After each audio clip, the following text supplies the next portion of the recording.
Good morning. I'm feeling away, and I hope I don't get in trouble for saying this, but I saw a post today. People are like mad at Brene in her article, and I just had this feeling of like it doesn't feel like we're doing it right. And here's what I mean. Brene is not out here for genocide, right? She's grounding her response in her tradition. And what I see people doing by calling her all these names is like, come on, like she's grounding this in the Christian tradition, which is really about seeing the humanity in somebody else.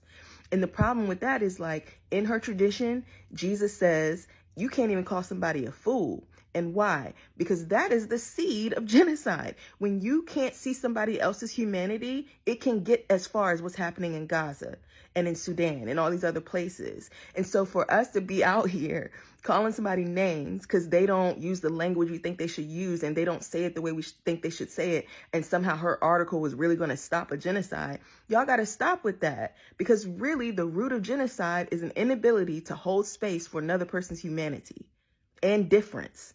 And so if we're going to do this, we have to do it right. And it's hypocritical to say that we care about the humanity of the people in Gaza and we don't care about the humanity of somebody who's just different and talks different and grounds their response in a different tradition than we do.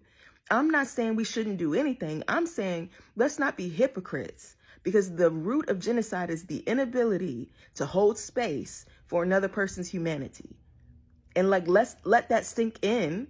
And let's try to have a revolution that deals with that. The revolution needs to be grounded in our ability to see one another's humanity. Because whiteness hates nuance. And people are out here calling nuance neutrality. And you got to stop with this. Because what is the goal? Are y'all just trying to snipe everybody off? And the real issue is that the government is not listening. So while we're over here talking about how and policing the way people are advocating and resisting, is really frustrating to me, because that's whiteness too, because it's binary. And if you really want to be real, liberals and fundamentalists are the same people, because everybody else is wrong and I'm right. I'm the one with the answer and you're not. It's really, really the same thing when you look at it. And what's happening is all of this conversation about neutrality and all of that stuff, y'all need to stop. What is the goal? You're complicit in it too. Even with posting all this stuff, every day you post on a phone made with cobalt, you're complicit.